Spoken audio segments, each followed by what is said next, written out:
Faleminderit për ftesën, po keni të drejtë. Sot kemi festu 20 vjetorin e agjencisë, edhe pse kjo është vit jubilar, nuk është që është data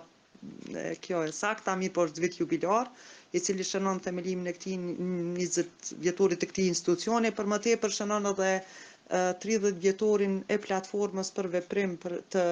Pekinit, e cila është një prej platformave në nivel global, e cila udhëzon shtetet, demokracitë e reja, se si ta integrojnë perspektivën gjinore në politik hartim, politik bërje dhe në zbatim. Agjencia në këto 20 vitet e veta të themelimit ka luajt rol kyç në hartimin e kornizave ligjore, politikave publike, ndërmarrjen e masave afirmative, ngritjen e kapaciteteve të institucioneve për integrim gjinor, ndoshta do t'i përmendet disa nëse më lejohet, hartimin e ligjit të parë për mbrojtjen nga dhuna në familje në vitin 2010, bashkëpunim me koordinatorën nacionale në 2023 kemi amandamentu këtë ligj, janë mekanizmat dhe instrumentet si procedurat standarde të veprimit për trajtimin e rasteve të dhunës në familje, kemi programin e Kosovës për barazi gjinore, kemi pas një dedikim dhe përkushtim të veçantë në zbatimin e rezolutës 1325 gratë paqja dhe siguria, që i parapriu edhe procesit të njohjes së verifikimit të statusit të mbjetuarave të dhunës seksuale. Kemi arritë që në kohë Covidit të mbështesim organizatat e grave dhe bizneset private të grave në vlerë prej 2 milion euro, të vendosim një lëndë të re në Fakultetin Ekonomik që është Gjinia dhe Ekonomia, e cila vazhdon të ligjërohet edhe sot, me synimin që studentët e sotëm dhe studentet e sotme, politikhartuesit e ardhshëm, të jenë të edukuar në frymën e koncepteve të barazisë gjinore për ta vlerësuar, kontribu dhe planifiku kontributin e grave dhe njëkohësisht që qasjen e grave në fonde publike ta bëjnë më të afërt. Punojmë në ndërgjegjësim, sensibilizim, kemi në baza të rregullta fushatave disuese, bashkëpunojmë me organizatat e grave të cilat janë themi partnerët tanë të parë me punën e tyre në teren, po mandatin e agjencisë e shtrim kryesisht nëpërmes zyrtarëve përkatës për barazi gjinore në nivel të ministrive dhe komunave me të cilët kemi bashkëpunim të rregullt, do të thotë rreth agjendës së barazisë gjinore, e cila kryesisht buron nga Kushtetuta e Republikës së Kosovës dhe ligji për barazi gjinore. Po, sa është arritur zinevizia në këto 20 vjet, të themi, integrimi i gruas dhe përfaqësimi i saj në jetën qoftë politike, publike edhe në gjitha instanca themi tjera. Sa është kjo barazia, sepse gjithmonë flitet, por a ka barazi të mjaftueshme në Kosovë ku edhe grave ju jepet hapësirë në të gjitha institucionet themi për të qenë të pranishme dhe për të përfaqësuar? Kështu,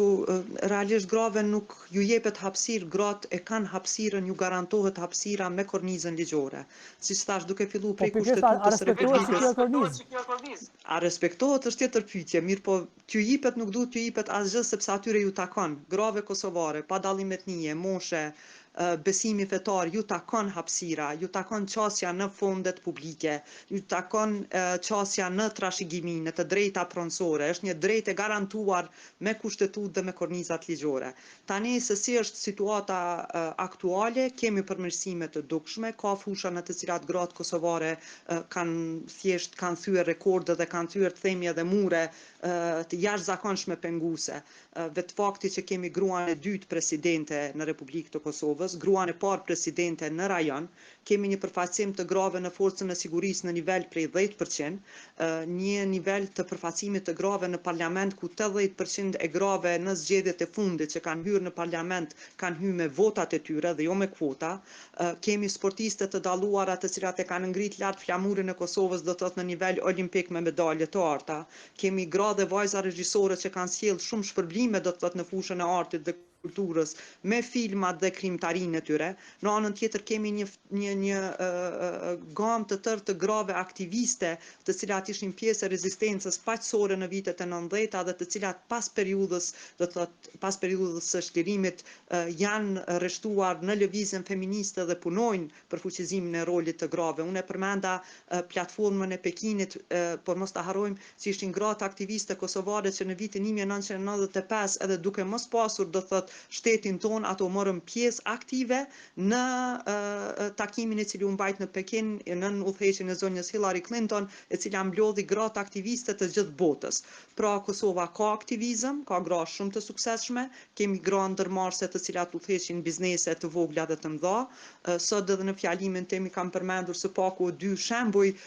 shumë të jashtëzakonshëm. I kemi gra të Krushës të cilat e kanë rindërtu jetën e vetë nga hiri dhe sot janë një biznes i suksesshëm, i vetëqëndrueshëm, i cili siguron ekzistencë për familjet e tyre.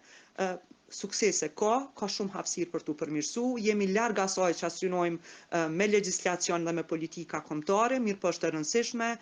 që e kemi trasuar dhe po e trasojmë rrugën, do të thotë që agjenda e barazisë gjinore të ofrojë mundësi të barabarta për të gjitha gratë në Kosovë. Po, sot kryeministri tha që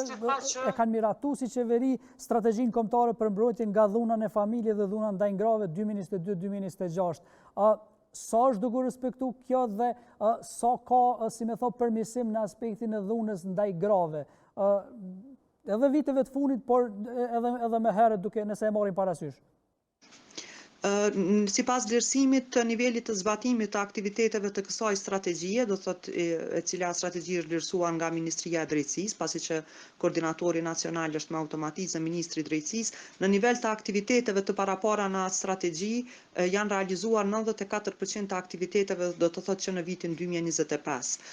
Kryeministri e tregoi, do thotë vetëm në 4 vitet e fundit kemi dikon, nëse nuk jam gabim, mbi 7 milion euro të disbursuara për 10 strehimoret në nivel vendi, të cilat ofrojnë siguri për gratë viktima të dhunës familje. Mirë po fatkeqësisht kemi dikun mesatarisht në vite na shkojnë deri në 2500-2700 raste të grave viktima të dhunës në familje dhe dhunës në bazë gjinore. Kjo nuk do të thotë ende nuk kemi arrit ta masim, do të thotë e shohim që për shembull të dhuna online dhe të dhuna psikologjike ka statistika se dukshëm është rritur, mirë po të dhuna fizike ka edhe shumë më tepër ndërgjegjësim të gratë dhe vajzat që ta lajmërojnë dhunën dhe të kërkojnë mbështetje. Do të thotë ka një nivel më të lartë të besimit ndaj mekanizmave që ofrojnë mbrojtjen e parë, qoftë policia e Kosovës, mbrojtësit e viktimave, strehimoret, edhe qendrat për punë sociale, edhe pse lënë për të dëshiruar në numrin në të cilën janë.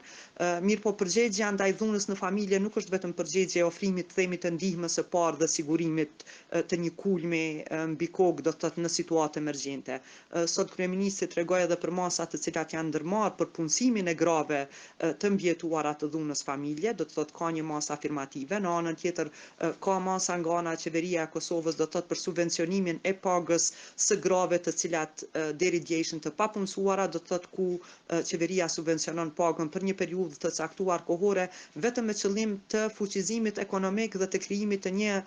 themi pavarësie ekonomike që mos t'i lëmë ato të jetojnë në ciklin e dhunës. Në anën tjetër, në disa prej komunave të Kosovës është filluar të zbatohet me sukses bonus banimi, ku thjesht ju ofrohet një kompenzim simbolik për qira, ose banesa të banimit social në ato komuna të cilat janë më të mëdha dhe kanë këto mundësi, do thotë për gratë të cilat përjetojnë dhunë. Këto janë disa prej aktiviteteve, është hartu do thotë edhe protokolli shtetëror për trajtimin e dhunuesve, sepse është shumë e rëndësishme që me gjitha ata burra të cilët do thotë janë dhunues dhe kanë kaluar një periudhë do thotë në mbajtje, duhet të trajtohen dhe të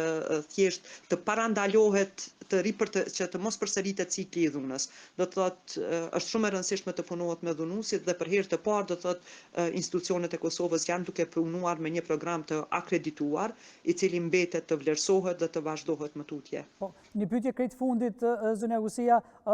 konferenca do të vazhdojë edhe nesër dhe cilat do të jenë përfundimet që do të nxjerren nga kjo konferencë 2 ditore?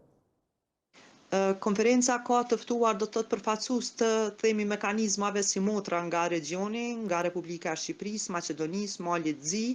dhe Bosnës dhe Hercegovinës, po ashtu kemi përfaqësues të organizatave të shoqërisë civile, partnerë ndërkombëtar, bilateral dhe multilateral, të cilët do të flasin do të thotë nga këndvështrime të ndryshme.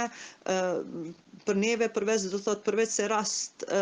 shënimi përvjetori ishte e rëndësishme të shohim edhe perspektivat e gjithë këtyre akterëve ku jemi 20 vjet pas do të thotë